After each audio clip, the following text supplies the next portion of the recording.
കനത്ത മഴ തുടരുന്ന സാഹചര്യത്തിൽ ഈ ജില്ലകളിലെയൊക്കെ അലർട്ടുകൾ വന്നുകൊണ്ടിരിക്കുകയാണ്.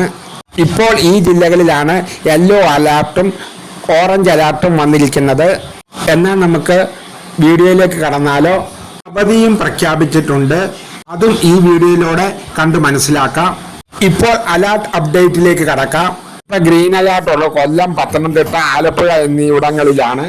ഇപ്പൊ യെല്ലോ അലർട്ടുള്ളത് തിരുവനന്തപുരം, കോട്ടയം, ഇടുക്കി, പാലക്കാട്, മലപ്പുറം, വയനാട് എന്നീ ജില്ലകളിലാണ്. ഓറഞ്ച് അലർട്ടുള്ളത് എറണാകുളം, തൃശ്ശൂർ, കോഴിക്കോട്, കണ്ണൂർ എന്നീ ജില്ലകളിലാണ്. അവധിയിലേക്ക് നമുക്ക് പോകാം. കൊല്ലം കൊലയടി മാർ ബസേലിയസ് സ്കൂളിനാണ് 7 ദിവസത്തെ അവധി പ്രഖ്യാപിച്ചിരിക്കുന്നത്. ഷിഗല്ല ബാധയുടെ അടിസ്ഥാനത്തിലാണ് ഇവിടെ ഇപ്പോൾ അവധി പ്രഖ്യാപിച്ചിരിക്കുന്നത്. അപ്പോൾ ഇന്നത്തെ വീഡിയോ ഇത്ര മാത്രമേ ഉള്ളൂ. എല്ലാവരും ഈ ചാനൽ ഒന്ന് സബ്സ്ക്രൈബ് ചെയ്ത് വെക്കാൻ മറക്കല്ലേ. ഒരു ലൈക്കും പ്രതീക്ഷിക്കുന്നു. ഈ ചാനൽ ഇഷ്ടമായെങ്കിൽ ഒന്ന് സബ്സ്ക്രൈബ് ചെയ്ത് വെക്കാൻ മറക്കല്ലേ. ഇതുപോലെയുള്ള അപ്ഡേറ്റുകൾ അപ്പോൾ തന്നെ ലഭിക്കുന്നതിന് വേണ്ടി നോട്ടിഫിക്കേഷൻ ബെൽ അമർത്തുവാൻ മറക്കല്ലേ. എന്നാലേ ഞാൻ ചെയ്യുന്ന വീഡിയോകളൊക്കെ ആ ക്ഷണം എത്തുകയുള്ളൂ. ഇനിയും ഒരു വീഡിയോയുമായി വരാമെന്ന നല്ല ആത്മവിശ്വാസത്തോടെ ഗുഡ് ബൈ.